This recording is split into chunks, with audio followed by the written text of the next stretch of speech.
নমস্কার, পোস্টে আপনাদের সবাইকে স্বাগত। শুরু করছি আজকের বিশেষ অনুষ্ঠান, আর আপনাদের সঙ্গে রয়েছি আমি সুপ্রিয়। এই মুহূর্তে লোকসভায় ওয়াকআফ বিল নিয়ে চলছে আলোচনা এবং ভোটাভুটি হবে কিছুক্ষণ পরেই। কিন্তু এই ওয়াকআফ বিল, সংশোধনী বিল যেটা বলা হচ্ছে 2025, তা নিয়ে ইতিমধ্যেই জেপিসিতে পাঠানো হয়েছিল। জেপিসিতে তারপরে পাঠানো হয় আলোচনার জন্য। আজ লোকসভায় সেই আলোচনাই চলছে। সরকার পক্ষের বক্তব্য থাকছে, বিরোধী পক্ষের বক্তব্য থাকছে, তারপরে হয়তো ভোটাভুটি হবে, হয়তো রাত্রি 10টা অবধি চলবে। কিন্তু এই ওয়াকআফ বিল সংশোধনী নিয়ে সরকার এবং বিরোধী পক্ষের মধ্যে যে চাপানোতর আমরা দেখেছি লাস্ট 6 মাস ধরে, কিন্তু সেটা চলছে এবং আজকে হয়তো সেটা ইতি হবে যদি ভোটাভুটির মাধ্যমে সেটা পাস হয়। শক্তির বিচারে শাসক দল অর্থাৎ বিজেপি এবং তাদের সঙ্গী দল হিসাবে যে সমর্থন প্রয়োজন, অর্থাৎ 272টি ভোট দরকার, সেটা ইতিমধ্যেই তাদের হাতে আছে। কারণ যদি মিলিত শক্তি আমি বলি, বিজেপি 240, জেডিইউ 12, তেলেগু দেশম পার্টির 16, এলআরডি 2, শিবসেনা একনাথ শিন্ডে 7, অর্থাৎ সব মিলিয়ে প্রায় 282টি ভোট রয়েছে তাদের সঙ্গে লোকসভায় শক্তির বিচারে। আর প্রয়োজন পাস করতে 272টি ভোট। উল্টো দিকে আপনি বিরোধী পক্ষে আসুন, যেখানে ইন্ডিয়া জোট রয়েছেন, সেখানে তাদের মোট ভোটের সংখ্যা যদি বিচার করা হয় তাহলে সেখানে আসছে 235টি। সেখানে কংগ্রেস রয়েছে একাই 99টি, এসপি রয়েছে 37টি, তৃণমূল কংগ্রেসের রয়েছে 28টি, ডিএমকে রয়েছে 22টি, এছাড়াও সিপিএম সহ আরও অন্যান্য দল রয়েছেন, অর্থাৎ সব মিলিয়ে 235। কিন্তু ভোটাভুটিতে শাসক দল যদি পাসও করে, কিন্তু তা নিয়ে বিতর্ক কিন্তু এতটুকু থামছে না।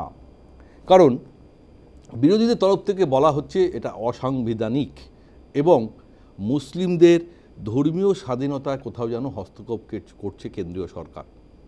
কেন এই ওয়াকআফ বোর্ডের পরিবর্তন দরকার বা ওয়াকআফ আইনের সংশোধনী করা প্রয়োজন, তার মূল উদ্দেশ্য যেটা বলার চেষ্টা হচ্ছে সরকার পক্ষ থেকে, যে গরিব মুসলিমদের কল্যাণের জন্যই এই সংশোধনী প্রয়োজন এই আইনের। এবং বিভিন্ন জায়গায় যে সম্পত্তি রয়েছে এই ওয়াকআফ বোর্ডের, তা নিয়েও বিস্তর অনিয়মের অভিযোগ রয়েছে। কিন্তু সেটা বিষয় নয়, বিষয় হচ্ছে যে কেন ধর্মে নাক গলাবে সরকার, সেটাই বিরোধীদের বারবার প্রশ্ন উঠে আসছে, বা প্রশ্নোত্তর পর্ব যেটা চলছে এই মুহূর্তে লোকসভায়, সেখানে কিন্তু সেই বিষয় বারবার উঠে আসছে। আমরা আলোচনা করার চেষ্টা করব প্রথম হাফে যে ওয়াকআফ বিল সত্যি সংশোধনী করা কতটা প্রয়োজন, এর পিছনে কী উদ্দেশ্য রয়েছে। ঠিক পাশাপাশি যখন এই লোকসভায় ওয়াকআফ বিল নিয়ে তোলপাড় চলছে, ঠিক আমাদের রাজ্যে রামনবমী নিয়েও কিন্তু চরম উত্তেজনা। ফলে আজকের টকিং পয়েন্ট যেটা আমি একটু এক ঝলক আপনাদেরকে বলে দিই। সংসদে তুলকালাম ওয়াকআফ বিলে, রাজ্যে চর্চায় রামনবমী। ধর্মে হস্তক্ষেপের অভিযোগ বিরোধীদের, পাল্টা সরকার পক্ষ, উন্নয়ন নয় ধর্মই 26-এর প্রধান ইস্যু। আমরা শুরু করব আজকের এই আলোচনা। আমাদের সঙ্গে উপস্থিত হয়েছেন আমাদের বিশিষ্ট অতিথিরা, আরও অতিথি আমাদের সঙ্গে যোগ দেবেন প্রোগ্রাম চলতে চলতে। আমি তার আগে যারা এসেছেন তার সাথে আমি আলাপ করে দিচ্ছি। আমার সঙ্গে রয়েছেন বিজেপির তরফ থেকে মুখপাত্র সমজিৎ ঘোষ। সমজিৎবাবু, আপনাকে স্বাগত।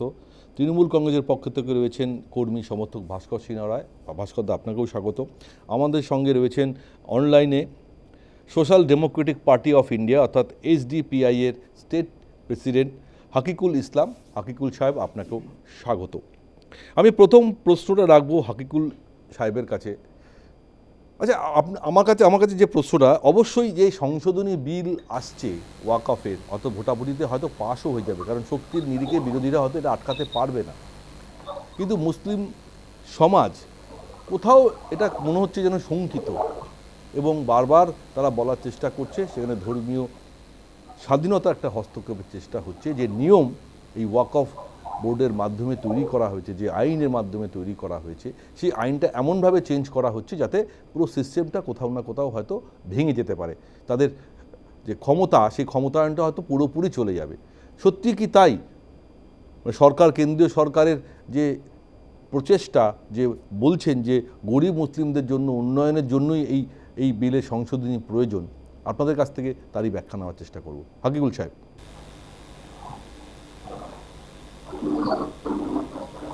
ধন্যবাদ সমস্ত এবং যারা আমাদের উপস্থিত আছেন সকলকে।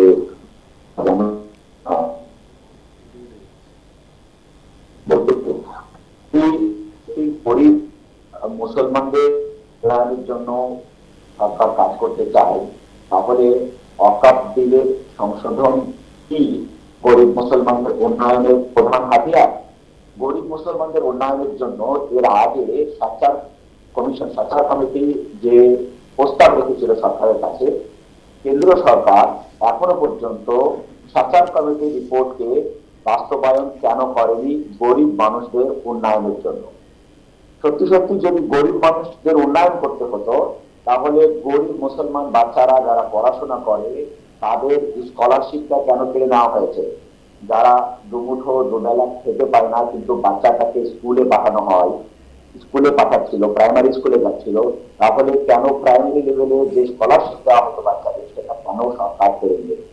এখানে গরিব মুসলমানদের কোনো প্রশ্নই নেই। এখানে মেইন প্রশ্ন হচ্ছে মুসলমানদের আর্থসামাজিক উন্নয়ন ইন ফিউচার যে জায়গা থেকে হতে পারে সেটাকে বন্ধ করা। সাচার কমিটি পরিষ্কারভাবে উল্লেখ করেছেন যে ইন ফিউচার ইন্ডিয়ায় মুসলমানদের আর্থসামাজিক উন্নয়ন করতে হলে, শিক্ষায় উন্নয়ন করতে হলে যদি সরকারি সহযোগিতা কোনো ক্ষেত্রে কম পড়ে, তাহলে সেক্ষেত্রেও মুসলমানদের যে নিজস্ব সম্পত্তি আছে, ওয়াকফ সম্পত্তি, সেই সম্পত্তি থেকে যে ইনকাম আসবে, সেই ইনকামটা যদি গরিব মুসলমানদের আর্থসামাজিক উন্নয়নের জন্য ব্যবহার করা হয়, তাহলে সেটা অনেকটাই হেল্পফুল হবে। সেই ইনকাম কতটা আসতে পারে? ইয়ারলি 12,000 কোটি টাকা ওয়াকফ থেকে ইনকাম আসতে পারে। সেই ইনকামটা গরিব মুসলমানদের আর্থসামাজিক উন্নয়নের ক্ষেত্রে ব্যবহার করা যেতে পারে। কিন্তু সেটা না করে ওয়াকফ সম্পত্তিকে কবজা করার জন্য, ওয়াকফ সম্পত্তিতে সরকারি হাত লাগানোর জন্য সম্পূর্ণরূপে পরিকল্পনা করে মুসলমানদের সম্পত্তিটাকে সরকারি সম্পত্তিতে রূপান্তরিত করার, মুসলমানদের ফিউচার আর্থসামাজিক উন্নয়নের যে রাস্তা সেটাকে বন্ধ করার জন্য, মুসলিম সমাজের মধ্যে ডিভাইডেশন করার জন্য, মুসলমানদের নিজস্ব সম্পত্তিকে কবজা করার জন্য এই বিল নিয়ে আসা হয়েছে। এতে কোনো সন্দেহ নেই। হাকিকুল সাহেব, এই আপনাদের এই ওয়াকফ বোর্ড নিয়ে কিন্তু অনেক অনিয়মের অভিযোগ রয়েছে। অনেক সম্পত্তি, জমি কিন্তু বলা হচ্ছে যে এমনভাবে দখল করা যাতে গরিব মুসলিম সমাজ বা মুসলিম মানুষদের মধ্যে অনেক অব্যবস্থার কথা বলা হয়েছে। এবং যে আইন রয়েছে, সে আইনের যে ধারার উপর দাঁড়িয়ে এটা তৈরি করা হয়েছে, 40 নম্বর ধারা, যে কোনো সম্পত্তিকে ওয়াকফ সম্পত্তি হিসাবে ঘোষণার অধিকার রয়েছে ওয়াকফ বোর্ডের। অর্থাৎ এই যে আইনটা, এটাও তো মনে হচ্ছে যে কোনোভাবে এই বোর্ড যে কোনো সম্পত্তিকে তো নিয়ে নিতে পারে। এটাও তো একটা পরিষ্কার অভিযোগের জায়গা। আপনি আমাকে বলুন দাদা, আপনি বলুন কোন আইনে বলা হয়েছে যে ওয়াকফ বোর্ড যে কোনো সম্পত্তিতে হাত লাগিয়ে সেই সম্পত্তিটা নিজে করতে পারে? পড়ে শোনান। আছে আপনার কাছে কোনো ডকুমেন্টস? ওয়াকফ বোর্ড কোন সম্পত্তিকে ওয়াকফ বোর্ডের আন্ডারে নিয়ে আসতে পারে? ওয়াকফ বোর্ড নিয়ে আসতে পারে এমন একটা সম্পত্তি যেখানে মুসলমানরা দীর্ঘ 12 বছর ধরে তাদের ইবাদত করছে। সে 12 বছরের মধ্যে বিরোধী পক্ষ কোনোভাবেই কোনো অবজেকশন করেনি যে না, এটা ওয়াকফের সম্পত্তি নয়, এটা ব্যক্তি মালিকানা, এটা সরকারি সম্পত্তি, এটা কোম্পানির সম্পত্তি, বা এটা অন্য কোনো পার্টের সম্পত্তি বলে কোনো অভিযোগ আসেনি 12 বছরের মধ্যে। তবে সেই সম্পত্তিটা ওয়াকফ বোর্ডের আন্ডারে আসতে পারে।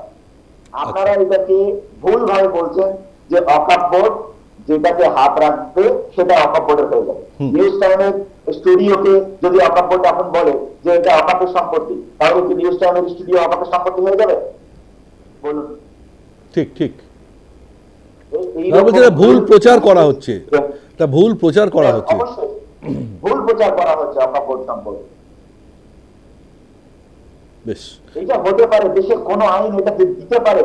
কোন পৃথিবীর কোন দেশের, আমার ভারতবর্ষ যদি আপনি বাদ দেন, পৃথিবীর কোন সভ্য দেশ এইটা কোনোদিন একটা আইন দিতে পারে যে আমি বললাম নিউজ টাইমের সম্পত্তিটা আমার সম্পত্তি, আমার সম্পত্তি হয়ে গেল? তার জন্য কোন ডকুমেন্টস, কোন কোর্ট, কোন আদালত, কোনো কিছু লাগবে না। সম্পূর্ণরূপে তাহলে কেন্দ্রীয় সরকারের উদ্দেশ্য কি? কি মনে হচ্ছে, কেন এই ওয়াকফ বোর্ডকে চেঞ্জ করতে চাইছে বা সংসদে আনতে চাইছে ওয়াকফ আইনকে? একদম আপনাকে পরিষ্কার বলি, গোটা দেশে আজকে সবচেয়ে পিছিয়ে পড়া যে সম্প্রদায় সবচেয়ে বেশি পিছিয়ে আছে, যে সম্প্রদায়কে সবচেয়ে বেশি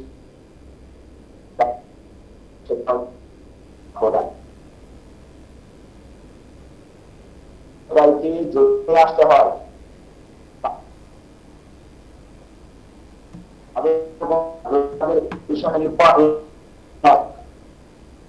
বেশ মনে হচ্ছে যান্ত্রিক ত্রুটির জন্য ওনার ভয়েস আমাদের কাছে এসে পৌঁছচ্ছে না। আমি আবার আসবো হাকিকুল সাহেবের কাছে, আমি আলাপ করে দেবো। আমাদের সঙ্গে ইতিমধ্যে উপস্থিত হয়েছেন রাজনৈতিক বিশ্লেষক দেবাশিস ঘোষ। দেবাশিস, আপনাকে স্বাগত। বাইরে থেকে রয়েছেন আমাদের কংগ্রেস মুখপাত্র সুস্মিতা বিশ্বাস। সুস্মিতা দি, আপনাকেও স্বাগত। আমি প্রথম প্রশ্ন রাখবো সমজিৎ বাবুর কাছে। সমজিৎ বাবু, বিরোধীরা এই বিল নিয়ে বারবার প্রশ্ন তুলছে, মুসলিম সমাজ তারা বারবার প্রশ্ন তুলছে। আবার সরকার পক্ষে বলা হচ্ছে এই ওয়াকফ বিলে এমন কিছু আইন বা ধারা রয়েছে যার জন্য গরিব মুসলিমরা নাকি উন্নয়ন হচ্ছে না, তাদের উন্নয়নের জন্য এই সংশোধনী প্রয়োজন। কোথাও মনে হচ্ছে না যে এই বিরোধিতা যে উদ্দেশ্যের জন্য সরকার ভাবছে বা কেন্দ্রীয় সরকার ভাবছে যে আমরা এই বিলটাকে চেঞ্জ করলে মুসলিম সমাজ উন্নত হবে, উন্নয়ন হবে, সেটা বুমেরাং হয়ে যেতে পারে না? কি মনে হয় আপনার? এই বিলটা পাশ করলে তো হতে পারে যে সংখ্যক মানুষ সংখ্যালঘু বলে আজকে যাদেরকে আমরা বলি, সেটা তো উল্টো দিকে আপনাদের বিরুদ্ধে চলে যেতে পারে। তাহলে এই বিল পাশ করার উদ্দেশ্য কি, অর্থ কি? দেখুন, আজকে লোকসভা সংসদে ওয়াকফ বিল পেশ করলেন মানে আমাদের সংখ্যালঘু উন্নয়ন মন্ত্রী কিরণ রিজিজু, এবং ধারা 40 মানে 40 এই ওয়াকফ সম্পত্তি বা ওয়াকফ বিল যে সংশোধনীর জন্য নিয়ে এসেছে, তাকে আবার এখানকার মানে কংগ্রেস এবং তৃণমূল এবং ইন্ডিয়ার পুরো এরা তারা বিরোধিতা করছে এবং তারা মুসলমানদের জন্য পাশে রয়েছে এবং ওয়াকফ বিলের জন্য তারা গলা ফাটাচ্ছে বা চিৎকার করছে যাতে এটা ইয়ে না হয়। অ্যাকচুয়ালি গরিব মুসলমানদের জন্য এবং ওয়াকফ বিলে যে জায়গাটা, সেই জায়গাটাতে আজকে বহু জায়গায় শোনা যেত এবং ভারতবর্ষের যে কোনো সংবিধানের বাইরে তারা ওয়াকফ সম্পত্তি বলে ঘোষণা করে দিতে পারত। তো এই যে জায়গাটা, এই জায়গাটা সংবিধান আছে, সংবিধানের পরে ভারতবর্ষে তারপরে আবার ওয়াকফ সম্পত্তি বলে এটা গণতান্ত্রিক দেশে এটা থাকতে পারে না। এই যে 40 এই যে মানে সংশোধন যে বিলটা নিয়ে, সেইতে মুসলমান মহিলারা এবং মুসলমান গরিব মুসলমানরা অনেক অনেক বেশি উপকৃত হবে। আপনাকে বলি, আজকের এই বিল প্রস্তাবটা হওয়ার পর আজকে উত্তরপ্রদেশে এবং ভোপালে আর মহিলারা রাস্তায় নেমে নরেন্দ্র মোদীজির জিন্দাবাদ বলছে। তো তাহলে মুসলমানদের সমর্থন পাচ্ছি আমরা। তো আজকে এতদিন অবধি কংগ্রেস সরকার ছিল, এই যে বিল, এই যে ধারা 40, তারা চুপচাপ বসেছিল, মানুষের কাছে জানতে পারতো না যে ওয়াকফ সম্পত্তি কি, আর্টিকেল 40 কি, আমরা জানতে পারছেন না। কিন্তু আজকে ভারতীয় জনতা পার্টি জবে থেকে ক্ষমতায় এসেছে এবং মানুষকে বোঝাবার চেষ্টা করছে যে এর ক্ষতিকারক জিনিসটা কোথায়। আজকে 40 এই যে 40 মানে যে ধারা, সেই ধারাটাকে পরিবর্তন করলে কোথাও মনে হচ্ছে না মুসলিম সমাজের যে ধর্মীয় স্বাধীনতা কোথাও হস্তক্ষেপ করা হচ্ছে? কিছু না। কেন বিরোধীরা বারবার বলছে কেন ধর্মে নাক গলাচ্ছে সরকার? সত্যি দরকার আছে কি? না না, ধর্মের নাক গলানোর ব্যাপার নেই। যদি একটা জিনিস আজকে ধরুন 3 তালাক তুলে দেওয়াতে মহিলাদের অনেক উপকার হয়েছে, তো সেইখানে এতদিন অন্ধকারে রেখেছিল কংগ্রেস সরকার। তো এই কংগ্রেস সরকার যে জায়গাটা থেকে করে রেখেছে, তো আজকে সবাই বুঝতে পারছে, মুসলমানদেরও মানে ভারতের যারা রয়েছেন এবং যারা সংবিধানকে মানেন, তাদের জন্য এটা খুব ভালো একটা দিক। এবং এই ধারা 40 যদি পরিবর্তন হয়, তাহলে গরিব মুসলমানদের যাদের সম্পত্তি, তাদের নিজেদের সম্পত্তি তো তারা মানে ওয়াকফ সম্পত্তি বলে করে নিত, যে গায়ের জোরে যে জায়গাটা করতো, তারা উঠে যেতে পারবে, তারা আইনের দ্বারা দ্বারস্থ হতে পারবে এবং তাদের সম্পত্তি তারাও চিহ্নিত করতে পারবেন। আজকে ধরুন হঠাৎ করে কেউ বলল যে এয়ারপোর্টটা ওয়াকফ সম্পত্তি বা এখানে স্টুডিওটা ওয়াকফ সম্পত্তি, এই যে এই কথাটাই বা উঠবে, ওঠার কোনো জায়গা থাকবে না। কারণ সংবিধান আছে, কোর্ট আছে, তাদের যেখানে যেগুলো যা ডকুমেন্টস লাগে সেইগুলোকে পেশ করতে হবে। আমার গাছবাড়িয়া বললেই তো হবে না। তো এই জায়গাটাই অন্ধকারে রেখেছিল হিন্দু এবং মুসলমানদের, পুরোটা হচ্ছে কংগ্রেসের। কারণ তারা সত্যটাকে কখনো সামনে নিয়ে আসেনি, এই সত্যটাকে সামনে নিয়ে আসছে এবং অসম্ভবকে সম্ভব করার একমাত্র মানুষ তিনি হচ্ছেন যশস্বী প্রধানমন্ত্রী নরেন্দ্র দামোদর দাস মোদী। সেটা আপনাদের সংখ্যালঘু মানে অসম্ভবকে সম্ভব করা যায়, এটা তা প্রমাণ করছে। না সেটা সব ঠিক আছে। আপনাদের সংখ্যালঘু উন্নয়ন মন্ত্রী কিরণ রিজিজু পেশ করেছেন, স্বরাষ্ট্রমন্ত্রী বক্তব্য রেখেছেন, আপনাদের সপক্ষে অনেক সংসদরা বক্তব্য রেখেছেন, কিন্তু কংগ্রেস এবং বিরোধীরা ইন্ডিয়া জোট যেভাবে চ্যালেঞ্জ করেছে আজকে লোকসভায় এই বিল নিয়ে, সত্যি দেখার মতন বিষয়। এবং অনেকদিন পর একটা এমন বিল নিয়ে আলোচনা হচ্ছে, যাই না হয়তো শক্তির বিচারে শাসক দল হয়তো বিলটা পাস করে নেবে, কিন্তু আলোচনা যথেষ্ট গুরুত্বপূর্ণ। আমি সুস্মিতাকে জানতে পারি, সুস্মিতাদি, কংগ্রেসের বক্তব্য খুব স্পষ্ট, খুব পরিষ্কার, কিন্তু পার্লামেন্টে যে সংখ্যা তত্ত্বর বিচারে যদি আসি আমরা, সেখানে কিন্তু সেই শক্তি প্রদর্শন করার জায়গা কিন্তু আজকে নেই কংগ্রেস বা বিরোধী জোট। তা সত্ত্বেও এই লড়াই চলছে, কীভাবে দেখছেন? আমি আগে যে বিজেপির বন্ধু যিনি বলছিলেন, আমি ওনার কথাটা শুনছিলাম। ওনারা যে ওয়াকফ বিলের কথা বলছেন এবং যে মুসলমান সম্প্রদায় উন্নতির কথা বলছেন, গরিব মুসলমানদের কথা বলছেন, কতবার মুসলমানদের কথা বললেন আর কতবার কংগ্রেসের কথা বললেন দর্শকরা শুনছে এবং আপনিও শুনেছেন। যদি 5 বার মুসলমানদের কথা বলে তো 20 বার কংগ্রেসের কথা বলল। এবার এই যে আজকের যে বিল, এই যে বিলটাকে পেশ করেছেন, যে টেবিল করেছেন এই যে ইউনিয়ন মাইনরিটি অ্যাফেয়ার্স এর যে মন্ত্রী কিরণ রিজিজু, এবং তিনি এবং সবচেয়ে বড় কথা হচ্ছে তিনি যে বিলটা পাশ করেছেন সেটা কিন্তু আবার জেপিসিতে গেছে। জেপিসির চেয়ারম্যান জগদম্বিকা পাল তিনি বলছেন যে মুসলিম ভোটার নাকি কংগ্রেসের ভোটার, মানে কংগ্রেস মুসলিমদের নিয়ে রাজনীতি করছে। তার মানে একটা জিনিস কি বোধগম্য হচ্ছে সাধারণ মানুষের কাছে, যে আজকে মুসলমান সম্প্রদায়ের কথা কতটা বিজেপি সরকার ভাবছে এবং কতটা তারা ঘোলা জলে মাছ ধরতে নেমেছে, মানে সাম্প্রদায়িকতার ভেদাভেদ সৃষ্টি করে তারা রাজনৈতিক যে ফায়দা তোলার চেষ্টা করছে এবং কংগ্রেসকে বারে বারে আক্রমণ করে সেই ফায়দাটা তোলার চেষ্টা করছে। এই জায়গাটা কিন্তু পরিষ্কার, এটা কিন্তু কারোর বুঝতে কিন্তু অসুবিধা নেই। এরপরে আমরা দেখলাম সংসদে আজকে অনুরাগ ঠাকুর যে কথাটা বললেন, এটা একটা ভয়াবহ কথা বললেন। তিনি বললেন India needs liberalisation from the fear of waqf, মানে মানুষের নাকি ওয়াকফ সম্বন্ধে একটা ভীতি আছে, ফিয়ার অফ ওয়াকফ। এবং সেখানে তিনি একটা কোট করে বললেন খাতা না वही जो ওয়াকফ का वही सही है, মানে যা ওয়াকফ বলছে সেটাই সহি। আমরা মানে আমাদের মুসলমান সম্প্রদায়ের কাছে সম্প্রদায় নাকি কংগ্রেসের কাছে এতটাই তোল্লাই পেয়েছে। এবং সবচেয়ে বড় কথা হচ্ছে আমরা মহিবুল্লাহ নবদিরকে আজকে দেখলাম, যিনি এমপি, তিনি কিন্তু বারংবার বললেন বারংবার বললেন যে এইটা কিন্তু একটা বিরাট বড় থ্রেট মুসলিমদের কাছে। নট অনলি দ্যাট থ্রেট, এইটা হচ্ছে মানে fundamental rights of religion and freedom, সেটাকে কিন্তু ভায়োলেট করা হচ্ছে। আজকে যে ইকুয়ালিটির কথা আমাদের সংবিধান বলে, সেই সংবিধানকেও তো কালিমালিপ্ত করা হচ্ছে। আপনি একটা জিনিস ভেবে দেখুন, আজকে যে 40 ধারার কথা বলা হচ্ছে, আজকে যখন আমরা আমাদের হেরিটেজ গুলোর কথা বলি, আমাদের পৃথিবীর 7ম আশ্চর্যের 1ম আশ্চর্য যে তাজমহল, সেই তাজমহলটাও কিন্তু ওয়াকফ বোর্ডের, এবং মানে ওই জমিটা, এবং আজকে জামা মসজিদ থেকে শুরু করে বিভিন্ন জায়গায় ওয়াকফ বোর্ডের সেখানে তো প্রশ্ন আসছে যে সম্পত্তির পরিমাণ এমনই, রেল এবং আর্মির সম্পত্তির পরেই হচ্ছে এই ওয়াকফ বোর্ডের সম্পত্তি। তার মানে এদের সম্পত্তি মানে ওখানে কিন্তু রুপিস 1.2 লাখ করোড় অধীনে 8.7 লক্ষ সম্পত্তি আছে। তার মধ্যে হচ্ছে 9.4 লক্ষ একর জমি নিয়ন্ত্রণ করছে ওয়াকফ বোর্ড, যার আনুমানিক মূল্য 1.2 লক্ষ কোটি টাকা। হ্যাঁ, 1.2 লক্ষ কোটি টাকা আমি বলছি তার মূল্য, এবং 36.18 লাখ একর জমি আছে। আপনি আমাকে বলুন, এই ওয়াকফ প্রপার্টি আমরা জানি পশ্চিমবঙ্গ প্রচুর ওয়াকফ প্রপার্টি আছে, এই পশ্চিমবঙ্গের ওয়াকফ প্রপার্টি গুলো এখন কিন্তু বেদখল হয়ে যাচ্ছে, এটা কিন্তু সঠিক।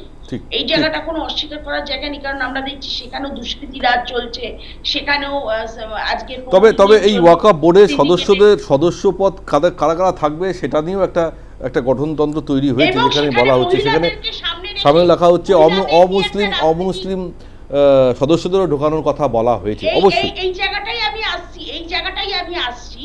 আমরা জানি খ্রিশ্চানরা রোমান ক্যাথলিক হয়, খ্রিশ্চানরা ক্যাথলিক রকম সব রোমান ক্যাথলিক বললাম তো, রোমান ক্যাথলিক হয়, প্যালেস্টাইন হয় তার, এবং সেই জায়গাটায় দাঁড়িয়ে আজকে কিন্তু এই রোমান ক্যাথলিক কাউন্সিলে কিন্তু আমরা কিন্তু কাউকে ঢোকানোর কথা চিন্তা করছি না।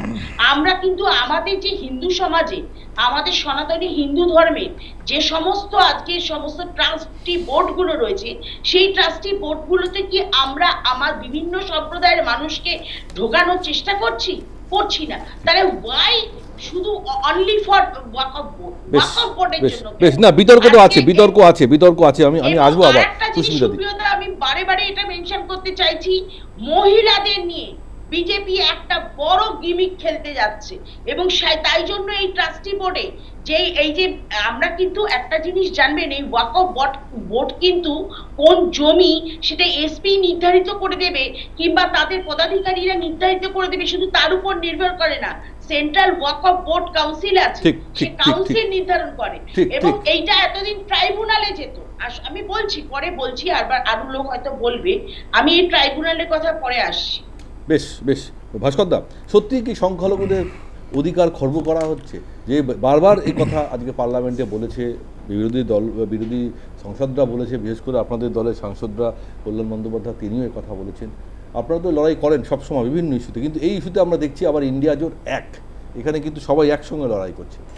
এখন এটা কিছু আইনি যে জটিলতাগুলো নিয়ে কথা বলা দরকার, যেটা নিয়ে জয়েন্ট পার্লামেন্টারি কমিটিতে বিরোধীদের যারা সদস্য ছিলেন তারা এই অ্যামেন্ডমেন্টের প্রস্তাব কিন্তু পক্ষে রায় দেননি, কিন্তু তারপরে 13 ফেব্রুয়ারি মোস্ট প্রবাবলি জয়েন্ট পার্লামেন্টারি না, ওটাকে প্রেস করা হয়েছে, পাস করা হয়নি, প্রেস করা হয়েছে। জয়েন্ট পার্লামেন্টারি রিপোর্ট কমিটি একটা রিপোর্ট দিয়েছে, সেখানে retention of waqf by user, যেখানে একটা সময় ওয়াকফ প্রপার্টি বহু পুরনো, সেই সময় তো কোনো রেজিস্ট্রেশন ছিল না। এবারে ইউজার্স হচ্ছে মনে করুন কবরস্থান, মস্ক, বিভিন্ন ইয়াতিমখানা, মানে কবরস্থান আমি বলছি, তারপরে মাজার, মসজিদ, স্কুল, সব জমি তো আছেই। এগুলোতে যখন পারমিশন দিয়েছে কেউ, মানে হিন্দুদের দেবোত্তরের মতন, সেটা কোনো রেজিস্ট্রেশন ছিল না। এখানে একটা প্রভিশন রাখা হয়েছে, retention of waqf by user, সেটাকে রেজিস্টার্ড করতে হবে। যদি রেজিস্ট্রেশনের প্রসেস না থাকে তাহলে গভর্নমেন্ট ল্যান্ড হিসাবে কনসিডার্ড হবে। এটা গেল এক। দুই হচ্ছে ইনক্লুশন অফ নন মুসলিম, মানে ওয়াকফ প্রপার্টিটা যারা মুসলিমদের, এটা তো মুসলিম প্রপার্টি, মুসলিমরা তাদের দান করেছেন তাদের ধর্মের উপর ভিত্তি করে, এটা কিন্তু ধর্মীয় বিষয়। সেইখানে আজকে আপনি মনে করুন যে একটা মন্দির কমিটিতে যেমন নন হিন্দুর ইনক্লুশন সাধারণত হয় না, এই যে নন মুসলিমের ইনক্লুশন, অন্য ধর্মের লোকেদের যে ইনক্লুশন, সেই অন্য ধর্মের লোকেদের ইনক্লুশনের ব্যাপারটাও কিন্তু আপত্তি জানানো হয়েছিল। 3 নম্বর হচ্ছে এই যে একটা সার্ভে করার কথা বলেছে। ওয়াকফ প্রপার্টি প্রচুর আছে, সেখানে ডেপুটি কালেক্টরের ওপরের র্যাঙ্কে সিনিয়র গভর্নমেন্ট অফিসারদের, যেখানে ওনারশিপ ডিসপিউট আছে, মানে কি, এই যে সার্ভে করার কথাটা বলা হয়েছে, এবং এই ডিসপিউটের জন্য কিন্তু অনেকগুলো মামলা ওয়াকফ ট্রাইব্যুনালে রয়েছে। আমি ওভারঅলটা বলে নিই, তারপরে 40,951টা মামলা, এবারে বলে ধরো এই যে এবারে আপনাকে আমি একটু বলে নিই, এই যে সার্ভে যেটা করবে, সেই সার্ভেটা যে সিনিয়র গভর্নমেন্টের অফিসাররা সার্ভে করে যে রিপোর্ট দেবে ওনারশিপ ডিসপিউটে, তাদেরটাই কিন্তু মানতে হবে শেষ অবধি। আরেকটা চাইছেন যেটা রেজিস্ট্রেশন পোর্টাল। এই রেজিস্ট্রেশন পোর্টালের ক্ষেত্রে যদি দেখা যায় যে যেগুলো সব রেজিস্টার হবে, তো মনে করুন ওয়াকফ প্রপার্টিতে যদি মনে করুন in the absence of valid so called quote unquote ওই সময় রেজিস্টার ডকুমেন্ট যদি পোর্টালের মধ্যে প্রোভাইড করতে না পারে, তাহলে কিন্তু রেজিস্ট্রেশনটা আদৌ করবে কি করবে না, এই বিরোধিতার কারণ কি, না আমি বলছি বিরোধিতার কারণগুলো। এবারে অ্যাপ্লিকেশন অফ লিমিটেশন অ্যাক্ট, যেটা হচ্ছে সেকশন 107 অফ 1995-এর অ্যাক্টটাকে সেটা রিপিল করতে চাইছে, ওই 12 বছরের মধ্যে যেটা করতে হবে লিমিটেশন অ্যাক্টটা করছে। এবং জুডিশিয়াল রিভিউ করবে, সেই জুডিশিয়াল রিভিউ করে টোটাল ব্যাপারটা। আমাদের বক্তব্য হচ্ছে যে রাইট টু রিলিজিয়ান, মানে রিলিজিয়াস প্র্যাকটিসটাকে, এই যে দেবোত্তর সম্পত্তি যেমন হিন্দুদের, মুসলিমদের এই যে ওয়াকফ প্রপার্টিটা, যে প্রপার্টিগুলো দীর্ঘদিন ধরে ইউসেজ হয়ে আসছে, সেই ধর্মের উদ্দেশ্যে ধর্মচারণে ওয়াকফ প্রপার্টি তো নিশ্চয়ই ইন্ডাস্ট্রিয়াল ইউজ হয় না, এবং সেখানে যে প্রপার্টিগুলো আছে সেই প্রপার্টিগুলো গভর্নমেন্টের কাছে, তাহলে তার স্ট্যাটাসটা আমি আসছি যে পশ্চিমবঙ্গের বুকে সংখ্যালঘুদের নিয়ে যে অভিযোগ বারবার ওঠে যে আপনারা সংখ্যালঘুদের পোষণ করেন, সেটাকে হাইলাইট করার জন্য আপনারা পার্লামেন্টে গিয়ে এই বিরোধিতা করছেন। এটা আপনি বিরোধী, আপনি বিজেপি এই যে শুরু হয়ে গেল কথা, চট করে আমি এই ব্যাখ্যা জানতে চাইছি, এই ব্যাখ্যা জানতে চাইছি। আমি অনেক খুব কম সময় নিয়ে বলছি, আমাকে যেটুকু সময় দেবেন সেটুকু সময়ের মধ্যে বলতে চেষ্টা করবো, কিন্তু অন্যদের সময় বলছি না। এইখানে এই যে জয়েন্ট পার্লামেন্টারি কমিটি তখন সাজেশনস চায়, প্রায় 97,000 সাজেশনস জমা পড়ে, and that has not been considered. এই সাজেশনস অবজেকশন জমা পড়ে জয়েন্ট পার্লামেন্টারি কমিটির কাছে 97,000-এরও বেশি, প্রায় 1 লক্ষর মতন, সেগুলোকেও কিন্তু এগুলো কনসিডার করা হয়নি। এইখানে ধর্মাচরণের এই ওয়াকফের মধ্যে গভর্নমেন্টের এই ইন্টারফিয়ারেন্সের বিষয়টা মুসলিম ধর্মপ্রাণ লোকেদের যে উদ্দেশ্যে ওয়াকফ প্রপার্টিটা তৈরি করা বা দান করা, সেই উদ্দেশ্যটা কিন্তু ব্যাহত করে গভর্নমেন্টের ইন্টারফিয়ারেন্সের রেজিস্ট্রেশনের প্রসেস বা পোর্টাল করে মূল উদ্দেশ্য নিজেদের হাতে নিতে চাইছে ধর্মীয় অধিকারটা করে। আর্টিকেল 25 যেটা section 50 of that act, not article, এবং যেটা ভুল করে আগের দিন জন বললেন সেকশন 50টা কি আমি জানতে চাইব ওনার কাছে, কি জন্য অবজেকশন করা হয়েছে, সেকশন 50 অফ হুইচ অ্যাক্ট, সেটা আপনি বলবেন বলার সময়। আর্টিকেল 25 অফ কনস্টিটিউশনটা যেখানে রাইট টু রিলিজিয়ান, সেই রিলিজিয়ানের রাইটটা বলার সময় বলবেন, সেই রাইট টু রিলিজিয়ানের প্র্যাকটিসটাকেও কিন্তু এখানে খর্ব করা হয়েছে বলেই অবজেকশন করা হচ্ছে বিরোধী দল। বেশ আমি দেবাশিস দা, আমি আপনার কাছে জানতে চাইব যে অবভিয়াসলি এই যে এই বর্তমানে যে এই মুহূর্তে যে আলোচনা চলছে সংসদে, লোকসভায়, অবভিয়াসলি ভোটাভুটি হবে, হয়তো শক্তির বিচারে বা সংখ্যার বিচারে হয়তো শাসক দল পাস করিয়ে নিয়ে যাবে, কিন্তু যে বিতর্কটা জিয়ে রাখা হলো বা যে বিতর্কটা রয়ে গেল, যেখানে ইন্ডিয়া জোট আবার একসঙ্গে মাঠে নেমেছে এই ওয়াকফ বিলকে সামনে রেখে, সত্যি কি এটা আবার শাসক দলের অর্থাৎ কেন্দ্রীয় সরকারের বিরুদ্ধে যে ইন্ডিয়া জোটের একটা সুন্দর পরিকাঠামো একটা সময় আমরা দেখেছিলাম, আবার কি নতুন করে সেটা আমরা একটা পথ দেখতে পাচ্ছি? হ্যাঁ, দেখুন, আমি এখানে দুটো কথা বলবো। যে ভদ্রলোক আমরা যখন ঢুকলাম প্রথম যিনি বক্তব্য রাখছিলেন, আমি জানি না, হাকিকুল ইসলাম, হ্যাঁ, উনি হচ্ছেন এসডিপিআই অর্থাৎ social Democratic party of India একজন। বেশ, আমি বলতে চাইছি আমার একটা প্রশ্ন আছে। এটা তো 1954 সাল থেকে, মানে ভারতবর্ষ স্বাধীন হওয়ার পর 1954 সালে বোধহয় ওয়াকফ বিলটা আবার সংশোধন এসেছিল, তাহলে 71 বছর হয়ে গেল ধরুন, প্রায় রাফলি। এই 71 বছরে উনি বলছিলেন যে প্রচুর সাধারণ মুসলিমের জন্য অনেক কাজকর্ম করা যায় ইত্যাদি ইত্যাদি। যদি এতটাই কাজ হয়ে থাকবে, তাহলে আজকে মুসলিম সমাজ কেন পিছিয়ে পড়া সমাজের মধ্যে ধরা হচ্ছে, কেনই বা এত রকম ফ্যাসিলিটি দেওয়ার কথা বলা হচ্ছে, তাহলে তো অনেক উন্নতি হয়ে যাবার কথা। তার মানে ওয়াকফের যে কথাগুলো উনি বলছিলেন সেগুলো বোধহয় শুধু কথার কথা, এখনও অবধি সেরকম কোনো রকম কিছু ঘটেনি। মানে আমার বক্তব্য হচ্ছে, একটি ধর্মনিরপেক্ষ রাষ্ট্র আমরা, সেখানে সেই রাষ্ট্রে এরকম একটা জিনিস তোলা বিপজ্জনক নৈরাজ্যবাদ। মানে আমি এটাকে, মানে কেন্দ্রীয় সরকারের অনেক জায়গায় ভুল থাকতে পারে, কিন্তু আমার এটা মনে হচ্ছে আমার একটাই দেশ, আমার একটা দেশে একটা আইন থাকা উচিত। আমার হিন্দুদের জন্য যা আইন, মুসলিমদের জন্য তাই আইন হবে, আলাদা করে আমি কেন আবার একটা অন্য জায়গায় তৈরি হবে। মানে এই যে ওয়াকফ বলে যে বোর্ডটা, এই ওয়াকফ বোর্ডের কাছে যেগুলো আছে, ওয়াকফ বোর্ড কি সাধারণ মুসলিমদের জন্য কিছু করছেন, নাকি কোনো একটি বিশিষ্ট গোষ্ঠী এর ফল ভোগ করছে, এটা প্রথম বুঝতে হবে। আর দুই, আমি কেন নৈরাজ্যবাদ কথাটা বললাম, যে আপনি নিজে উল্লেখ করলেন যে রেল এবং সেনার পরে যে জমির পরিমাণ, সেই জমির পরিমাণ এদের কাছে মারাত্মকভাবে বেড়ে গেছে, এবং এই জমিগুলো সম্পত্তির মালিক আইন অনুযায়ী, এখনকার আইন অনুযায়ী যে ওয়াকফের যে জমি বা সম্পত্তি আছে, সেখানে সরকারের কোনো রকম পর্যালোচনা করার সুযোগ নেই। তো সেটা কেন, ওটাই ওয়াকফ বোর্ডের হাতে রয়েছে। আমি এই জায়গায় আমি বলবো যে আমি জানি না, মানে কংগ্রেস কি বলবে, ইন্ডিয়া জোট কি বলবে, আমার জানা নেই, কিন্তু সাধারণ মানুষ হিসাবে আমার মনে হয় যে কোনো বিশেষ সম্প্রদায়ের জন্য বিশেষ এরকম হওয়া উচিত নয়। তার ধর্ম তার কাছে থাক, সে পালন করুক। আর জমি যদি তার নিজের হয়, সে তো তার জন্য তো আইন কানুন আছে, সেগুলো নিয়ে করুক। সেটাকে কিভাবে দান করছে, কিভাবে কে পাচ্ছে, কিভাবে জোর করে আদায় করে নেওয়া হচ্ছে, এই জায়গায় যদি কোনো স্বচ্ছতা কেন্দ্রীয় সরকার আনতে চায়, তার মধ্যে আপত্তি কোথায়? মানে এটা নিয়ে রাজনীতি করার থাকলে আমি রাজনীতি করতে পারি, কিন্তু আদারওয়াইজ যদি আপনি খুব র্যাশনালি দেখেন, আমার মনে এই প্রশ্নটা যাচ্ছে, আমার তো এটাই মনে হচ্ছে যে সংখ্যালঘুদের কাছে থাকছে না কেন, বিরোধী যে দলগুলো, রাইট টু রিলিজিয়াস ডিউটিস বলুন, এসপি বলুন, তারা সবাই তো সেই ভোট রাজনীতিই করছে, তারা তো তাদের রাজ্যে গিয়ে বলতে পারবে যে আমরা তো দেখো পার্লামেন্টে তোমাদের সঙ্গে তোমাদের হয়ে লড়াই করছি, আর তো কিছু নয়। একেবারে আমি সেটাই বলছি, যদি আমার যদি কিছু করার থাকে সাধারণ মানুষের জন্য, সেটার জন্য তো আমাকে সম্পত্তিটাকে দখল করেই করতে হবে এরকম তো কোনো ব্যাপার নেই। আমার তো অনেক কিছু করার আছে, সেগুলো কোথায় হচ্ছে? যদি যিনি বলছিলেন, তিনি হয়তো নেই, আমার বলা উচিত হচ্ছে না হয়তো, আমি তাকে এই প্রশ্নটাই করতে চাইতাম যে 71 বছর ধরে আপনারা কি ঘুমোচ্ছিলেন ওয়াকফ সম্পত্তি নিয়ে? তখন তো বিজেপি সরকার এসে সরিয়ে দেয়নি, তাহলে তখন কি সমস্যা হলো? কেন আজকে তাহলে উন্নতিটা হলো না? এই একই প্রশ্ন যারা আজকে বিরোধিতা করছেন তাদের কাছেও আমার আছে, যে মানে বিরোধিতা করার জন্য আমি বিরোধিতা করতেই পারি, কিন্তু আমার কনস্ট্রাকটিভ ক্রিটিসিজম করাটা বোধহয় উচিত। আমি জায়গায় বলে দিচ্ছি যে সেকশন 40 অফ ওয়াকফ অ্যাক্টের কথা বলা হচ্ছে, সেটা যে কংগ্রেসের গর্ভ থেকে জন্ম আরে আমি যারা কথা বলছিলাম, কথা বলতে শুরু করলে তো কথা বলতে হয় না, এটুকু তো শিখবেন নাকি? কথা বলবে। আজকে সনাতন হিন্দু ভোটের জন্য কিন্তু এরা একটা বারের জন্য গলা ফাটায় না। আজকে সেকশন 40 টা কি শুনুন না, আমি বলছি শুনুন না, সেকশন 40 আর্টিকেল বলছে কি সেকশন 40 কি? আজকে আপনারা কেন সনাতন ভোটের জন্য কথা বলেন না? সনাতন ভোটের জন্য তো একবারও তো গলা ফাটান না। আপনাদের কাজই হচ্ছে আজকে এই ওয়াকফ কমিটিকে নিয়ে রাজনীতিতে নেমে পড়েছে। আজকে ওখানকার মুসলমান এবং গরিব মানুষদের আমরা এখনো আমাদের হাতে আপনারা সময় খুব কম, তো একটা ছোট্ট বিজ্ঞাপন বিরতি নিতে হবে, ফিরে আসবো আমরা আলোচনায়। এবং এই আলোচনা করতে করতে আমরা একটু রাজ্যের ধর্মাচরণ নিয়ে বা রাজ্যের ধর্মযুদ্ধর যে ছবি আমাদের সামনে রোজ উঠে আসছে সেটা নিয়ে একটু আলোচনা করার চেষ্টা করবো। সঙ্গে থাকুন, ফিরে আসছি।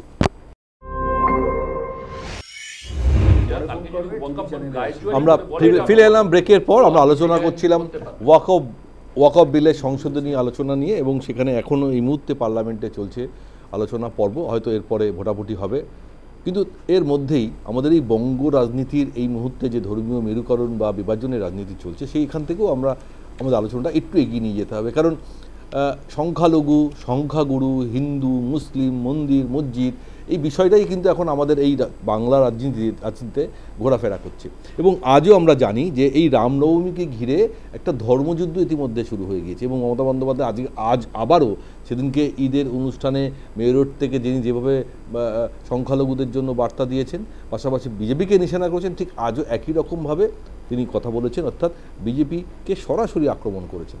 পাল্টা বিরোধী দলনেতা শুভেন্দু অধিকারী, যিনি বলেছেন এর আগে 1 কোটি লোক আমি মাঠে নামাবো, আজকে বলেছেন 1 কোটি না 1.5 কোটি লোক নামাবো, অর্থাৎ সমস্ত হিন্দুদের আজকে সমবেত হতে বলছেন রামনবমী পালন করার জন্য। শুরুতেই আমরা একটু মমতা বন্দ্যোপাধ্যায় এবং শুভেন্দু অধিকারীর বক্তব্যটা শুনে নেব। নেই তো আর কয়েকদিন পরে রামনবমী, শক্তি দেখাবেন তো শক্তি।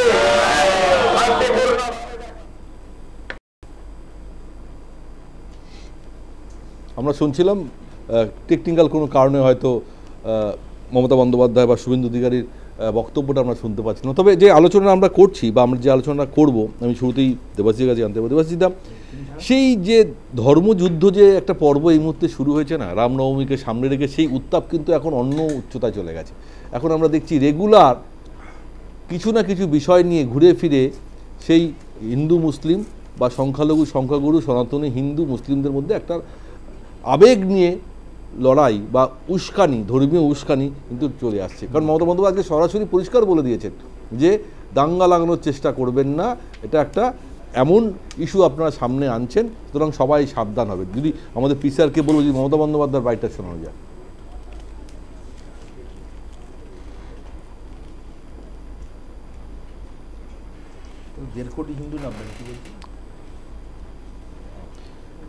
দেবাশিদা, পরিষ্কার আমি আপনার কাছে জানতে চাইছি যে এটা আর কতদিন দেখতে হবে? এটা কি সেই দুটো দলের মধ্যে এটা তো একটা টাগ অফ ওয়ার হয়ে গেছে, আর অন্য কোনো ইস্যু নেই, এই মধ্যেই আমাদের আলোচনা, এর মধ্যেই আমাদের তর্ক বিতর্ক চলছে? দেবাশিদা, দেখুন, আমার কথাটা হয়তো একটুখানি অফেন্সিভ লাগতে পারে অনেকের, আমি সবার কাছে ক্ষমা চেয়ে নিচ্ছি। আমাদের পশ্চিমবঙ্গের আজকের এই অবস্থার জন্য কিন্তু সম্পূর্ণভাবে আমরা দায়ী। আমরা যদি আমাদের আত্মসম্মান বজায় রাখতে না পারি তাহলে এই হালটাই হবে। মানে আজকে আপনি আমাকে প্রভোক করলেন আর আমি সেই প্রভোকেশনে পা দিলাম, এই জায়গাটায় যতক্ষণ আমি না নিজেকে ঠিক রাখবো ততক্ষণ এই জিনিসটা ঘটবে। মানে আমরা বারবার বলে আসছি, বলে মানে অনেক জায়গায় বিভিন্নভাবে বলি যে রাজনৈতিক নেতারা তাদের ভেস্টেড ইন্টারেস্টের জন্য ধর্মকে রাজনীতির মধ্যে নিয়ে আসছেন। এবং বিশেষত আমি এই 2011 সালের পর থেকে তৃণমূল এবং বিজেপির উত্থানের পর থেকে বিজেপি এরা বারবার করে, মানে বিজেপি কন্টিনিউয়াসলি হিন্দু ভোটকে একত্রিত করার চেষ্টা করছে, করে আজকে এই রামনবমী হোক বা অন্য কিছু হোক, আপনি দেখবেন শুভেন্দুবাবু বলছেন আমি 1 কোটি হিন্দুকে পথে নামাবো বা 1.5 কোটি হিন্দুকে পথে নামাবো, কিন্তু উনি একবারও বলছেন না 1.5 কোটি মানুষ পথে আসুন। মানে সে রামনবমী হোক আর স্পেসিফিক হয়ে যাচ্ছে ঈদের অনুষ্ঠান হোক, আমি যদি সঠিক নেতা হই আমি তো বলবো সমস্ত মানুষকে পথে নামার জন্য। উনি কিন্তু কোথাও সমস্ত মানুষকে পথে নামার কথা বলছেন না। এবং মমতা ব্যানার্জি, আমি মুখ্যমন্ত্রী হিসেবে বলছি না, তৃণমূল নেত্রী হিসেবে যে কথাগুলো বলছিলেন দাঁড়িয়ে আজকে ঈদের মঞ্চে, সে কথাগুলো কিন্তু কোনোটাই সমর্থনযোগ্য নয়। ওনার যে পুরো বয়ানটাই যদি আপনি শোনেন, এবং কোনো জায়গায় বোধহয় গান্দা ধর্ম এরকম কিছু একটা বলেছেন, সেটা ঈদে বলেছেন, আমি ঈদের কথা বলছি। তো এই যে জায়গাটা, এই যে উস্কে দেওয়ার রাজনীতি, এইগুলো তো ঠিক না। মানে ওই যে পয়েন্টটা উনি বললেন, এটা নিয়ে তো আবার বিভিন্ন রকম আলোচনা হবে, বিভিন্ন কিছু হবে, কিছু মানুষ ওনার পক্ষে কথা বলবেন, কিছু মানুষ বিপক্ষে কথা বলবেন।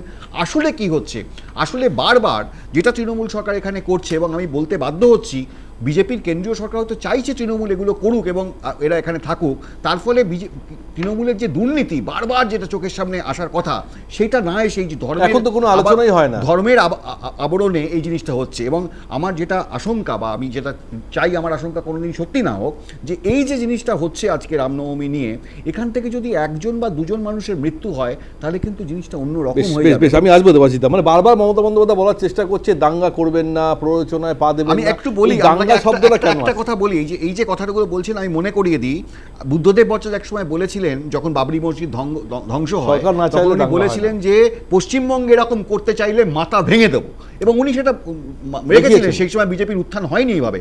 আজকে কিন্তু মমতা ব্যানার্জি বিদ্যর্পে সেটা বলতে পারছেন না। কেন বলতে পারছেন না? কারণ ওই সিবিআই, ওই ইডির গল্পটা রয়ে যাচ্ছে, এবং এখানে মুসলিম ভোটের ব্যাপারটাও রয়ে যাচ্ছে। মানে এগুলোকে সব আপনি ট্যালি করুন একটা জায়গায়, কারণ এটা তো একটা প্রশাসনিক ব্যাপার। প্রশাসন তো সবাই না চাইলে দাঙ্গা হয় না, একদম ঠিক বলেছেন। মানে আমি আপনাকে প্রথম বক্তব্যের সময় যেটা বলছিলাম, ওয়াকফ সম্পত্তি নিয়ে আমি বিজেপিকে সাপোর্ট করছিলাম, তার কারণ এটা প্রশাসনিক একটা সিদ্ধান্ত। সেই সিদ্ধান্তে আমি খুশি হতে পারি, নাও হতে পারি, কিন্তু সেটা মানতে হবে। মানে আমি এই জায়গাটা আসতে চাইছি। বেশ বেশ বেশ ভাস্কর দা, আচ্ছা রামনবমী তো বিজেপি করছে তা নয়, এবার তো তৃণমূলও ঘটা করে রামনবমী করছে। তাহলে বিজেপি করলে কেন দাঙ্গা হবে, কেন ধর্মীয় উস্কানি হবে, আর তৃণমূল রামনবমী পালন করলে কেন ধর্মীয় উস্কানি নয়, এটা বলুন তো। রাম কার, রাম একার নয়, এটাই বলার চেষ্টা করছে না আমরাও রামনবমী করে দেখাবো, আমরাও হিন্দুদের সঙ্গে আছি। তৃণমূলের রাজনৈতিক কর্মসূচির মধ্যে রামনবমী নেই। তৃণমূল যে কোনো ধর্মবিশ্বাসী মানুষের ধর্ম পালনের অধিকারের কে স্বীকৃতি দেয় এবং তার সাথে থাকে। আপনি বিজেপির রামনবমীটা একটা রাজনৈতিক কর্মসূচি, যেখানে শুধুমাত্র পশ্চিমবঙ্গে হয় না, গোটা দেশে জুড়ে হয়। কোথাও দাঙ্গা নিয়ে একটিও কথা বলা হয় না, কেন পশ্চিমবঙ্গে দাঙ্গা নিয়ে কথা হবে? আপনি আমাকে যদি বলতে অবশ্যই বলুন, তবেই বলবো, কারণ আমার প্রশ্নটা, আপনার প্রশ্নের উত্তর যদি আপনি দিয়ে দেন তাহলে না, আমার প্রশ্নের উত্তর দিচ্ছি, আমি আপনাকে আপনি বলুন যে আপনি এখানে যে কোনো লোকের যে কোনো ধর্ম পালনের অধিকার আছে। তৃণমূল হিন্দুদের অনুষ্ঠানেও পাশে থাকে, মুসলমানদের অনুষ্ঠানে থাকে, কিন্তু এখানে বিজেপি নির্দিষ্টভাবে বলছে যে আমরা এই মুসলিমদের ভোট চাই না, ওদের সঙ্গে নেই, ওদেরকে আছাড় মারবো ইত্যাদি ইত্যাদি, এবং বলছে যে 1.5 কোটি, এখন 1 থেকে 1.5, 10 কোটিও বলতে পারে, 20 কোটিও বলতে পারে, হিন্দুরা নাকি রাস্তায় নামবে। আচ্ছা একটা কথা বলুন, হিন্দুরা রাস্তায় নামবে, বলুন যে ধর্ম পালনের জন্য মানুষ রাস্তায় থাকবে, হিন্দুরা রাস্তায় নামবে, এবং সেখানে পূর্ববর্তী সময় দেখা গেছে যে এটা, এই যেমন হোলি উৎসব পালন করার ক্ষেত্রে তারা বেছে নিয়েছিলেন মসজিদের সামনে, বিভিন্ন রামনবমীর সময় দেখা গেছে যে বিভিন্ন সময় তারা সংখ্যালঘু অধ্যুষিত অঞ্চল দিয়ে তারা, এবং রামের জন্মভূমিতে জানি না জন্মদিনে কেউ অস্ত্র নিয়ে, আপনি কি আপনার জন্মদিনের উৎসব পালন করেন অস্ত্র নিয়ে? এই অস্ত্র নিয়ে পালন করার মধ্যে দিয়ে মুহররমে কি হয়, মুহররমে কি হয়, তখন কি করেন?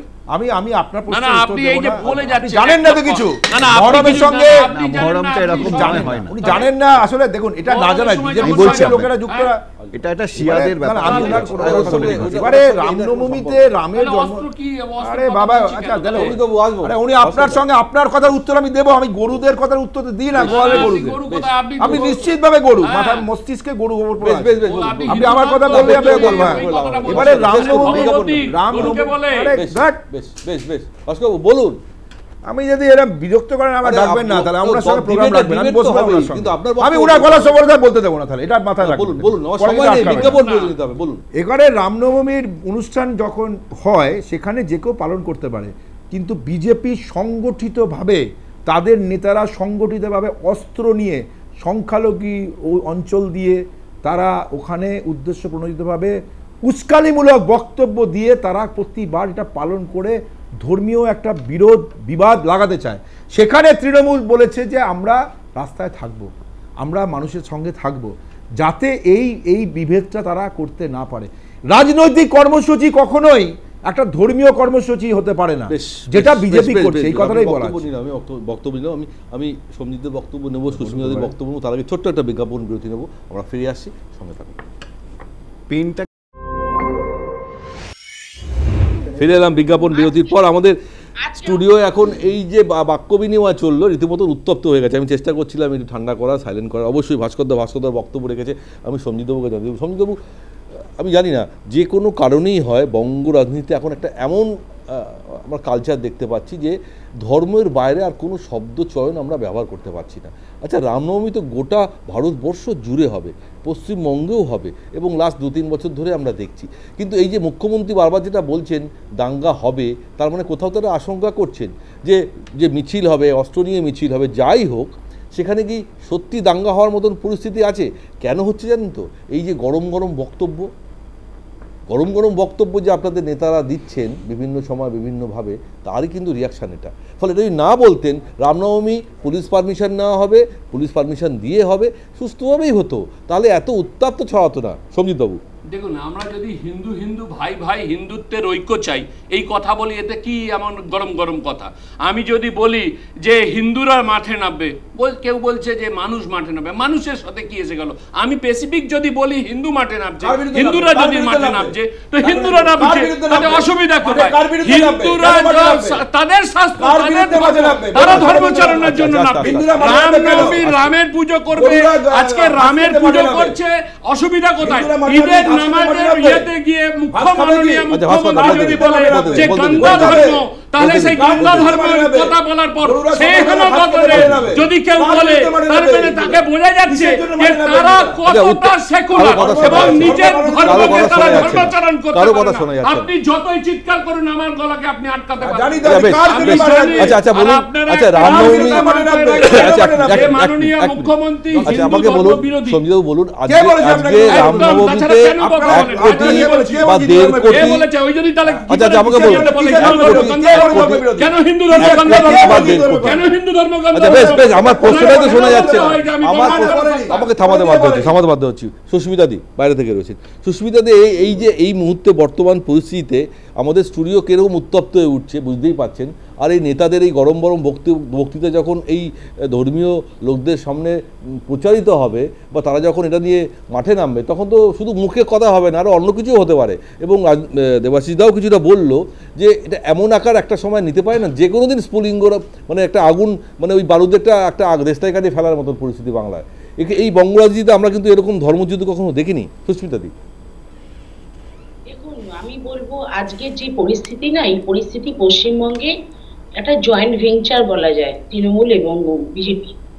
আজকে যদি আমরা একটা জিনিস দেখি যে আজকে শুভেন্দু অধিকারী যে ধরনের বক্তব্য রাখছেন, এই মোল্লাদের সরকার, এই মোল্লা মুসলিম, আমি হিন্দুদের ভোটে জিতে এসেছি, আমি হিন্দুদের ভোট বাড়াতে চাই, মাত্র আর 5% বাড়ালেই আমরা ক্ষমতায় চলে আসব, এই যে উস্কানিমূলক কথাবার্তা। এবং আমি বলবো শুধু শুভেন্দু অধিকারী এই যে 1.5 কোটি, হ্যাঁ বলছি সেটা, 1.5 কোটি মানুষ নামাবো কি, প্রথমে ছিল 1 কোটি, সেটা 1.5 কোটি হয়েছে, আগামী দিনে 2 কোটি হবে কিনা জানি না। তাই এই যে নামাবো, সত্যি কার বিরুদ্ধে নেওয়া হবে, কিসের জন্য নামাবো আমি বুঝতে পারছি না। মানুষ যা তার ধর্মটা যার নিজের, আমরাও পুজো আচ্ছা করি, আমরাও হিন্দু, আমরা পুজো আচ্ছা করি, আমরা ভগবানকে ডাকি, কিন্তু ভগবানকে এই যে রাস্তায় টেনে নামিয়ে নিয়ে আসছে এই জয়েন্ট ভেঞ্চারে। আজকে মুখ্যমন্ত্রী বারে বারে বলছে দাঙ্গা করো না, তাহলে কি আপনি কি প্রত্যক্ষভাবে না বলে পরোক্ষভাবে বলতে চাইছেন যে দাঙ্গা হবে? তার মানে আমি কি বলবো, যেমন ভাবে মানে আমাদের বিরোধী দলনেতা উস্কানিমূলক কথা বলছে, ঠিক সেইভাবে কি আমাদের মুখ্যমন্ত্রীও কি সেইভাবেই বলতে চাইছেন? কিন্তু মুখ্যমন্ত্রী সেদিনকে আমি একটা কথা শুনলাম যে হ্যাঁ আমি যাব, আমি মুসলিমদের প্রোগ্রামে যাব, কারণ আমি তো মুসলিম তোষণ করি।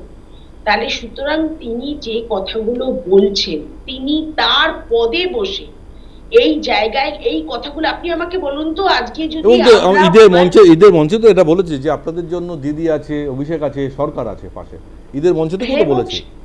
এবং সবচেয়ে বড় কথা হচ্ছে হুমায়ুন কবির যখন বলেছিল এই 30% কেটে ভাগীরথীতে ভাসিয়ে দেব, তখন কেন মুখ্যমন্ত্রী তাকে শোকজ করেননি? পরবর্তী ক্ষেত্রে সেই শোকজ করলেন, কি বললেন না, বিরোধী দলনেতা বললেন আমি চ্যাংদোলা করে হিন্দুদের রাস্তায় ফেলে দেবো, এবং তার পরিপ্রেক্ষিতে উনি বললেন টুসো মারবো। এটা কি রাজনীতি বলে? এটা সুস্থ গণতন্ত্র বলে? এইটা কি বলে আমাদের দেশে সেকুলারিজম? মানে ওই যেরকম ভাষায় বলতে গেলে বলতে হয় সেকুলারিজমের পিন্ডি একটা চটকে দিচ্ছে। তাই এই ভারতবর্ষ কি আমরা চেয়েছিলাম? এই বাংলা কি আমরা চেয়েছিলাম? আজকে দেখুন মানুষের অন্ন, বস্ত্র, বাসস্থান, শিক্ষা, কোনো কিছু নিয়ে আলোচনা নেই, শুধু একটাই জিনিস নিয়ে আলোচনা, সেটা হচ্ছে ধর্ম, হিন্দু মুসলিম বিভেদ। হিন্দু মুসলিম বলতেই তো হয়, সবটাই তো ভোট রাজনীতি, সবটাই তো ভোট রাজনীতি, তার বাইরে তো কিছু নেই। বেশ সময় একদম কম, আমি দেবাশিস কাছে জানতে। দেবাশিস দা, ইতিমধ্যেই পুলিশ কলকাতা পুলিশ কমিশনের রাস্তায় ঘুরছেন। গতকাল আমরা দেখেছি ভবানী ভবন থেকে এডিজি দক্ষিণবঙ্গ আইনশৃঙ্খলা তারাও প্রেস কনফারেন্স করেছেন, এবং কোথায় কোথায় কী জায়গায় ঝামেলা হতে পারে তার একটা রুটম্যাপও তৈরি হয়েছে। আবার হিন্দু জাগরণ মঞ্চ অলরেডি পুলিশকে চিঠি দিয়ে ফেলেছে যে 43টা জায়গায় হামলা আশঙ্কা থাকছে। তাহলে আমরা দাঙ্গা না হলেও আমরা ধরে নিচ্ছি কিছু না কিছু একটা হবে। আপনার কথার মাঝখানে আমার উচিত না করা, আপনি আমাকে একটুখানি নিজে উত্তর দেবেন অ্যাজ অ্যান অ্যাঙ্কার। আপনি আমাকে এটা বলুন তো যে মোথাবাড়িতে এত বড় ঘটনা ঘটে যাওয়ার পরে সরকার কি পদক্ষেপ নিয়েছে? ঠিক মোথাবাড়ি নিয়েও আমরা আলোচনা করেছি এবং বলেছি আপাতত হয়তো সেখানকার পরিস্থিতি শান্ত হয়েছে, কিন্তু শান্ত হলে সেই শান্ত যতটা দেখা যাচ্ছে ততটা শান্ত নয়, অর্থাৎ ভিতরে কিন্তু গুমড়ে রয়েছে পুরো পরিস্থিতি। এবং আজকে মমতা বন্দ্যোপাধ্যায় নিজে বলছে যে শান্তি বজায় রাখুন, তিনি বলেছেন আজকে শান্তি বজায় রাখুন, it's your game plan, it's your game plan. Debashish da, ছোট করে আমি জাস্ট এটাই বলবো যে যেটা ভাস্কর বলছিল, আমি ওইখানটা ওর সাথে একমত যে একটা রাজনৈতিক দল, মানে সেটা বিজেপি হোক আর তৃণমূল হোক, রাজনৈতিক দলের কাজ হচ্ছে রাজনৈতিক কর্মকাণ্ড মানুষের সামনে নিয়ে আসা। উনি তো মানে এই যে ধর্মটাকে সামনে নিয়ে এগোচ্ছে, মানে ওটা তো ধার্মিক মানে ধর্মের কোনো দল নয়। তো আমি সেটাই বলছি যে রামনবমী অর্গানাইজ বিজেপি কী করে ফেলছে, মানে এই জায়গাটাতে আমার একটু আপত্তি রয়েছে, এক।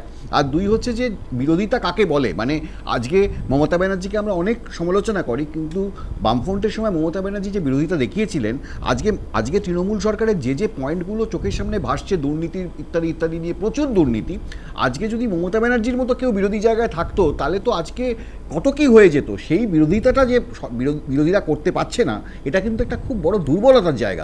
মানে এই যে আজকে ধরুন আমি শেষ করিনি, আমি বলছি যে ধরুন আজকে এই যে সিবিআই এর ইস্যুতে যদি আজকে আমি বিজেপিতে কোনোদিন পথে নামতে দেখলাম না, তো যে সিবিআই এর এই যেগুলো করলো, আজকে কেন সিবিআই ধরতে পারছে না, কেন এরকম জিনিস আমরা অনেক আছে, অনেক দেখি, এরকম অনেক কিছু ভালো ভালো জিনিস আজকে কেন্দ্রীয় সরকার এক মিনিট আমি বলছি এমএসএমই নিয়ে কেন্দ্রীয় সরকারের অনেক ভালো ভালো প্রকল্প আছে, সেই প্রকল্পগুলো নিয়ে আজকে রাজ্যে করা যাচ্ছে না। তার কারণ হচ্ছে যে শুনে এসেছি সারা জীবন আপনাদের মুখ থেকে শুনে এসেছি, চট করে আপনার বক্তব্য দিন, শেষ করব আমি। তবে এখন ধর্মীয় উন্মাদনা নয়, রামকে স্মরণ করতে হবে, কোটি কোটি মানুষ রাস্তায় নামবে, তার জন্য কি রাজনৈতিক দল কি করাবে? রাজনৈতিক দল রামকে স্মরণ করাবে, এসে যাবে না। তার কারণ হচ্ছে কি রাজনৈতিক দল, আমি এখান থেকে সবাইকে বলবো, আমি এক সেকেন্ড নেব, ধর্ম যদি গায়ে রক্ত লেগে থাকে তাহলে মাঠে আজ রাস্তায় নামুন, আর বিরুদ্ধে নামলে বলতে পারছেন। তাহলে এখন বলতেই হয়, আমার বলতেই হয়, এই আবার আটকালে কি হবে, ঝামেলা হবে, দাঙ্গা হবে, না এটা হতে পারে না, এটা হয় না। শেষ করতে হবে। ধর্মান্ধতা কোন জায়গায় যায় সুপ্রিয়বাবু? দেখুন, আমি কিন্তু কেন্দ্রীয় সরকারের ভালো এমএসএমই প্রকল্পের কথা বলছিলাম, উনি আমাকে আটকে দিয়ে বললেন প্রকল্প অনেক দেখেছি, মানে আমি এটাই বলার চেষ্টা করছি। যখন কথা হবে তখন বলবেন, আমাদের ডিবেট শেষ করতে হবে, সময় নেই, সবাই শেষ করতে হবে, সন্দীপবাবু শেষ করতে হবে। তাহলে এখন বড় প্রশ্ন হচ্ছে, রাম তুমি কার? তৃণমূল বিজেপি না মানুষের না হিন্দুদের? কার দেবতা? এতদিন মানুষের দেবতা হিসেবে পূজিত হতো, এখন দলের কোন দলের কে হবে রামের সব থেকে কাছের দল তা নিয়ে দড়ি টানাটানি চলছে। আমি জানি না আমাদের বঙ্গ রাজনীতির উত্তাপ এখন এমন জায়গায় এসে পৌঁছচ্ছে যে এই ধর্মযুদ্ধের লড়াই, ধর্মীয় মেরুকরণ বলুন বা বিভাজনের রাজনীতি বলুন, হিন্দু ভোট কার, অবশ্যই এখন এটাই দেখা যে শাসক দলে তৃণমূল কংগ্রেস শাসক দল, তাদের বিরুদ্ধে অভিযোগ, তারা সংখ্যালঘুদের সঙ্গে থাকেন, তারা বলেন, অর্থাৎ বলতে হয় যে কোনো দল হিন্দু হইতোষী, আবার কোনো দল তাদের মুসলিম প্রীতি, এটা তো বলতে কোনো দ্বিধা নেই, কিন্তু আক্ষরিক অর্থে সবটাই ভোটের রাজনীতি। ভোট বড় বালাই, অর্থাৎ কার দিকে ভোট থাকবে, কার দিকে ভোট সুইং হবে, সেখানে সংখ্যালঘু না সংখ্যাগুরু, তার হিসেব করতে করতেই আগামী 2026-এর ঢাকে কাঠি পড়ে যাবে। আমাদের নজর থাকবে সেদিকে। আমরা ফিরে আসবো আবার অন্য ডিবেট নিয়ে আগামীকাল। তবে আজকের মতন এখানেই শেষ করছি। আপনাদের তো news time, any time, all the time.